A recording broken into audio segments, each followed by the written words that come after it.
नमस्कार दोस्तों, कैसे हैं आप सब लोग। स्वागत है आपका अपने YouTube चैनल पर। दोस्तों आज के इस वीडियो में बहुत इंपॉर्टेंट चीज़ आपसे डिस्कस करने वाले हैं। बहुत सारे कैंडिडेट्स कंफ्यूज हैं इसी चीज़ को लेकर के कि पार्ट ए में क्या आएगा, फायर वाला हमें पढ़ना है या फिर हमको मैथ्स पढ़ना है और साइंस पढ़ना है। विद प्रूफ एक एक चीज़ आपको बताएंगे, बहुत ध्यान से देखिएगा। पेपर 100 नंबर का आता है कि 120 नंबर का आता है, क्या क्या आता है सब कुछ डिटेल में बताएंगे, इसलिए बने रहिएगा। बहुत ध्यान से एक एक चीज़, सारी इंपॉर्टेंट चीज़ बताएंगे। देखिए सबसे पहले मैं आपको क्लियर कर देता हूँ, कुछ चीज़ें क्लियर करना चाहता हूँ। जैसे कि वेस्टर्न रीजन का फॉर्म आता है, ईस्टर्न रीजन का फॉर्म आता है, साउदर्न रीजन का फॉर्म आता है और नॉर्दर्न रीजन का फॉर्म आता है। अभी जो आया है वो नॉर्दर्न रीजन का आया हुआ है और ईस्टर्न रीजन का आया हुआ है। ईस्टर्न रीजन में 89 वैकेंसीज हैं, नॉर्दर्न रीजन में 152 वैकेंसीज हैं। ठीक है। फायर सर्विसेज, अब ध्यान रखिएगा बात किसकी कर रहे हैं, बात कर रहे हैं जूनियर असिस्टेंट, जूनियर एग्जीक्यूटिव नहीं है, जूनियर असिस्टेंट फायर सर्विस। ठीक है, जूनियर असिस्टेंट फायर सर्विस। अब देखिए इस बार इन्होंने क्या किया है, नॉर्दर्न रीजन में एमपी, ये एक स्टेट था जो कि पहले वेस्टर्न रीजन में आता था। मतलब अगर वेस्टर्न रीजन का 2022-23 में जो फॉर्म निकला था उसमें मध्य प्रदेश के लोग अप्लाई कर सकते थे, लेकिन इस बार इन्होंने क्या कर दिया, नॉर्दर्न रीजन में एमपी और राजस्थान को इंक्लूड कर दिया। पहले राजस्थान नहीं था, अब की बार इन्होंने एमपी और राजस्थान इसी में ऐड कर दिया नॉर्दर्न रीजन में। नॉर्दर्न रीजन का जो पिछला रिक्रूटमेंट आया है वो आया है आपको 2017 को, 10 दिसंबर 2017 को ये आपका पेपर हुआ है नॉर्दर्न रीजन का आखिरी बार। ठीक है, उसके बाद अब आ रहा है। और western region, eastern region, southern region, ये लगभग हर साल वैकेंसी आती रहती है। हर साल नहीं आती तो 2 साल में आती ही रहती है। अभी नॉर्दर्न रीजन का निकला है, इसके पहले ये आपका 2017 में निकला था। तो एक चीज आपको समझ में आ गई, ईस्टर्न रीजन और नॉर्दर्न रीजन किसकी वैकेंसी निकली भैया, जूनियर असिस्टेंट फायर सर्विस। मांगा क्या गया है, डिप्लोमा या फिर 12वीं पास, डिप्लोमा या फिर 12वीं पास। डिप्लोमा किस में होना चाहिए, फायर में होना चाहिए, मैकेनिकल में होना चाहिए, ऑटोमोबाइल में होना चाहिए। ये मांगा गया जूनियर असिस्टेंट फायर सर्विस। दूसरा एक फॉर्म निकला हुआ है दोस्तों, वो है जूनियर एग्जीक्यूटिव फायर सर्विस। इसमें ऑल ओवर इंडिया के लोग अप्लाई कर सकते हैं। इसमें सिर्फ वो लोग अप्लाई कर सकते हैं जिस स्टेट के नाम नोटिफिकेशन में दिए गए हैं। इसमें ऑल ओवर इंडिया के लोग अप्लाई कर सकते हैं। इसमें सिर्फ वो लोग अप्लाई कर सकते हैं जिस स्टेट के नाम नोटिफिकेशन में आपको दिए गए हैं, और कोई अप्लाई नहीं कर सकता है। ठीक है। जूनियर एग्जीक्यूटिव में क्या मांगा गया भैया, बीई बीटेक मांगा गया है। बीई बीटेक अलग अलग स्ट्रीम है, फायर है, ऑटोमोबाइल है, मैकेनिकल है, आप देख लीजिएगा क्या क्या है, वहां पे चेक कर लीजिएगा। बीई बीटेक मांगा गया है। ठीक है, यहां पर डिप्लोमा और इसके साथ साथ 12वीं मांगा गया प्लस लाइसेंस मांगा गया है। तो अब आप ये तो कंफ्यूज मत होइएगा कि जूनियर असिस्टेंट है कि जूनियर एग्जीक्यूटिव है। बहुत सारे कैंडिडेट्स को ये बहुत बड़ा डाउट है, उन्हें समझ में ही नहीं आ रहा है कि हमें जूनियर एग्जीक्यूटिव का फॉर्म भरना है कि जूनियर असिस्टेंट। तैयारी कर रहे हैं जूनियर असिस्टेंट की, फॉर्म भर रहे हैं जूनियर एग्जीक्यूटिव का।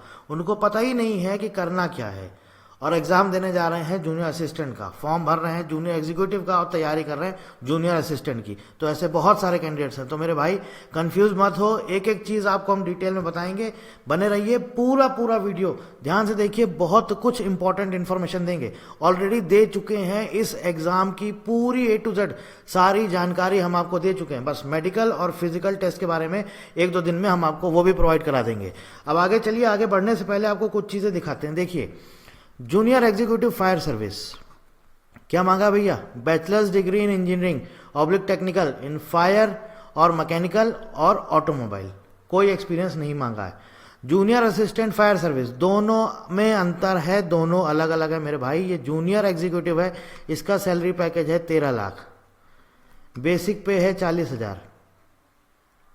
ये है junior assistant fire service, junior assistant fire service, इसका बेसिक पे है मेरे भाई 31,000, और इसका ईयरली जो पैकेज बनता है जूनियर असिस्टेंट का वो 10 से 11 लाख के आसपास बनता है। 10 से 11 लाख मतलब साल भर का तनख्वाह, साल भर की सैलरी 10 से 11 लाख है। 31,000 बेसिक पे है, और वो जूनियर एग्जीक्यूटिव फायर सर्विस है। अब देखो वहां पे बैचलर्स डिग्री बीई बीटेक मांगा है, यहाँ पे 10th pass plus 3 years approve regular diploma in mechanical automobile fire.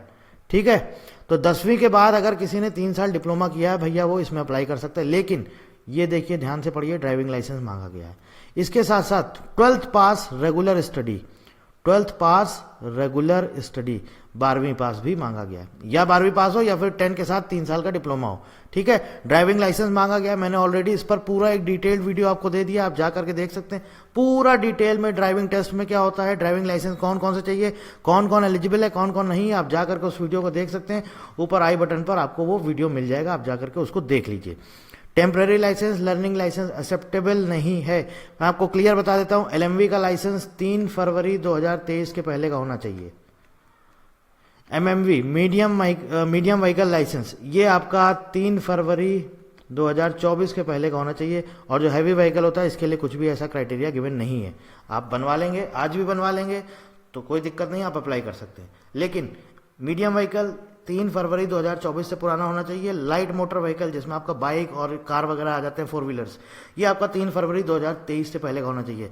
Medium vehicle में वो आ जाते हैं जैसे मिनी बस हो गए, मिनी ट्रक हो गए, या फिर कमर्शियल वाहन टाटा एस या टाटा मैजिक वगैरह आपने सुना होगा, वो सारी चीजें इसमें आ जाती हैं। ठीक है, अब बात करते हैं आगे, जरा एक बार एग्जामिनेशन पैटर्न और जरा सिलेबस को थोड़ा सा कंपेयर करिए। देखिए दोस्तों, ये आपके सामने स्क्रीन पर है, ये पुराना है मेरे भाई, पुराना, ये जो सब जगह चल रहा है यूट्यूब पर गलत इंफॉर्मेशन दी जा रही है, ये पुराना सिलेबस है। ये 2016-17 के टाइम पे ऐसा होता था, 2016 और 17 का ये सिलेबस है मेरे भाई। Basic arithmetic 25 number, basic science 25 number, general knowledge 25 number, elementary English grammar 25 number. ये 2016 और 17 का सिलेबस है, इसको फॉलो नहीं करना है। नया सिलेबस आपके सामने और क्लियर यहाँ पे मैंने लिख भी दिया है, ये न्यू है और ये ओल्ड है। 50% question on subjects relating to educational qualification. अब यहाँ पर बहुत सारे कैंडिडेट्स इसी बात को लेकर के कंफ्यूज है कि एजुकेशनल क्वालिफिकेशन में क्या ये यहाँ फायर पूछेगा। अरे मेरे भाई इधर देखो राइट साइड में, ये जो आपको सिलेबस दिया है ये किसका दिया है, जूनियर एग्जीक्यूटिव। यहाँ पर आपका फायर से रिलेटेड पूछेगा, जूनियर एग्जीक्यूटिव जिसकी सैलरी 13 लाख है। आप तैयारी कर रहे हैं जूनियर असिस्टेंट फायर सर्विस जिसमें 12वीं मांगा गया है, जिसकी तनख्वाह 11 लाख है, आप उसकी तैयारी कर रहे हैं जिसमें 12वीं पास मांगा गया है।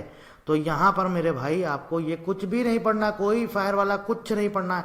आपको क्या पढ़ना है, आपको पढ़ना है maths, science, GK, GS, English और रीजनिंग, ये आपको पढ़ना है। जीएस मतलब वो आपका जीके में ही आ जाएगा, जीके वाले में आ जाएगा, जीके, इंग्लिश, रीजनिंग और क्वांट्स। फिर से बता दे रहा हूं, अब आपको एक चीज और क्लियर कर दे रहा हूं, वो थोड़ा सा ध्यान से समझिएगा। अब जूनियर एग्जीक्यूटिव अब आपको समझ में आ गया, अब आप इसको छोड़ दीजिए, इस पे आपको ध्यान नहीं देना है। फायर आपको नहीं पढ़ना है मेरे भाई, आपको पढ़ना है मैथ्स और साइंस। आपका पैटर्न हम पूरा बता दे रहे हैं। इसके पहले जो पेपर हुआ है वेस्टर्न रीजन का, इसके पहले पेपर हुआ है, यहां पर पेपर आता है 120 नंबर का, 120 क्वेश्चन 120 नंबर का। साउदर्न रीजन और ईस्टर्न रीजन, यहाँ पे जो पेपर आते हैं ये आते हैं 100 नंबर के, 100 नंबर के आते हैं। 100 नंबर का पेपर होता है, 100 क्वेश्चन होते हैं। ठीक है, वेस्टर्न रीजन 120, नॉर्दर्न रीजन का जो पेपर होगा ये आपका 100 मार्क्स का भी हो सकता है और 120 का भी हो सकता है। मतलब 100 क्वेश्चन भी आपको यहाँ देखने को मिल सकते हैं और 120 क्वेश्चन भी यहाँ पे आपको देखने को मिल सकते हैं। तो ये ध्यान रखिएगा कि पेपर का जो पैटर्न रहेगा वो यही रहेगा, सिलेबस मतलब वही रहेगा। पार्ट ए में आपको क्या पढ़ना है मेरे भाई, 10th मैथ्स, 10th का साइंस, मतलब बेसिकली 9, 10 जो एनसीईआरटी वाला है वो, और प्लस इंग्लिश ग्रामर, ये हो गया आपका पार्ट ए। पार्ट बी में दोस्तों क्या आ जाएगा, जीके, रीजनिंग, न्यूमेरिकल एबिलिटी और इंग्लिश, ये है। अब यहाँ पर क्वेश्चन हो सकता है कि यहाँ पे भाई 50 की जगह 60 क्वेश्चन कर दे, यहाँ पर भी 50 की जगह 60 क्वेश्चन कर दे, ठीक है, ऐसा हो सकता है। लेकिन वहां पर शायद नोटिफिकेशन में लिखा हुआ है शायद ये 100 मार्क्स का है, कुछ ऐसा लिखा है, इन्होंने नहीं लिखा है। तो ये हो सकता है कि आपके क्वेश्चन बढ़ जाएं, लेकिन सिर्फ और सिर्फ सिलेबस यही रहेगा, पूरा का पूरा यही रहेगा, कुछ भी चेंज नहीं होने वाला। और एक बात और बता देते हैं, ऑफिशियल वेबसाइट अगर आप इनकी खोलेंगे, चलिए हम आपको दिखा देते हैं इनकी ऑफिशियल वेबसाइट, क्या वहां पे सिलेबस है क्या, साथ ही साथ हम आपको previous year question paper PYQ भी दिखा देते हैं ताकि आप वो भी देख लें। देखिए ये इनकी वेबसाइट है, ऑफिशियल वेबसाइट आप देख रहे हैं। यहां पर देखिए मेरे भाई ये सिलेबस लिखा हुआ है, इसके नीचे आप देखिए ये आपका नॉर्दर्न रीजन का ये पूरा नोटिफिकेशन है। सिलेबस अभी तक यहां अपलोड नहीं किया गया है, तो यहां पर सिलेबस अपलोड किया जाता है। ऑनलाइन रजिस्ट्रेशन जब आपका खत्म हो जाएगा या तो उसके बाद अपलोड किया जाएगा या उसी बीच में अपलोड कर दिया जाएगा। ऐसे ही सेम ईस्टर्न रीजन वाला है जिसमें 89 वैकेंसी आई थी, यहां पर भी आप देखिए सिलेबस अपलोड नहीं किया गया है। लेकिन जो जूनियर एग्जीक्यूटिव वाला फॉर्म आ गया है जो कि अभी आया है जिसमें 13 वैकेंसी हैं, फायर सर्विस और ह्यूमन रिसोर्सेज आया, उसका सिलेबस अपलोड कर दिया गया। आप इस पर क्लिक करेंगे, सिलेबस ओपन हो जाएगा। अब चलते हैं, आपको हम PYQ दिखा देते हैं फायर सर्विसेज के। ये है प्रीवियस ईयर क्वेश्चन पेपर, ये 2016 का पेपर है। यहाँ पर आप देखिए बेसिक अर्थमेटिक, ये चलिए आपको दिखाते हैं। देखिए कितने क्वेश्चन आए बेसिक अर्थमेटिक के, 25। फिर बेसिक साइंस आया, देखिए बेसिक साइंस के कितने क्वेश्चन है, 25।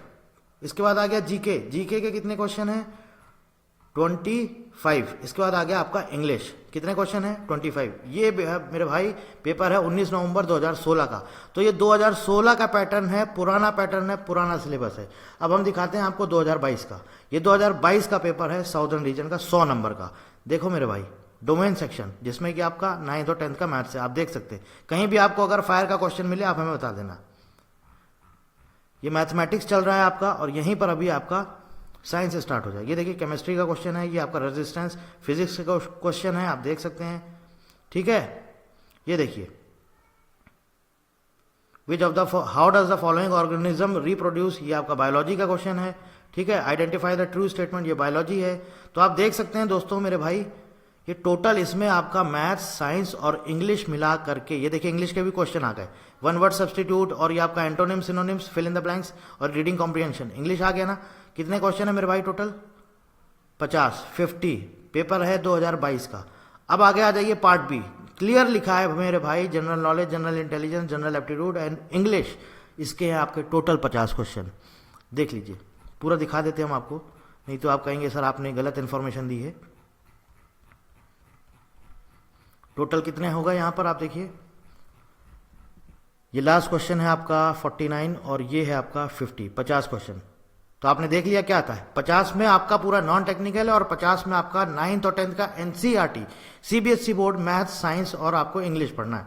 देखिए 2022 का सेकंड शिफ्ट का पेपर उसी दिन का 15 नवंबर का, इसमें भी आप देख लीजिए डोमेन सेक्शन पूरा मैथ्स है, मैथ्स है, मैथ्स है, साइंस है और इसके साथ साथ आपका इंग्लिश है। आप देख सकते हैं मेरे दोस्तों, देखिए केमिस्ट्री का क्वेश्चन है रेडॉक्स रिएक्शन, ठीक है, होमोलॉगस सीरीज केमिस्ट्री है। तो ये देखिए ये 50 क्वेश्चन है, ठीक है। देखिए चलते हैं 50वें क्वेश्चन पे, इंग्लिश का क्वेश्चन होगा, ये आ गया आपका 50वां क्वेश्चन। अब इसके बाद अब आप देखिए आपका स्टार्ट हो गया है ये आपका पूरा नॉन टेक्निकल सेक्शन। अब अगर फिर भी कोई आपको डाउट है, आपके सामने नंबर लिखा हुआ है, आप हमें कॉल कर सकते हैं या फिर आप हमें इसी वीडियो के नीचे कमेंट कर सकते हैं, हम आपको सारी इंफॉर्मेशन दे देंगे। So thank you very much and thank you for watching.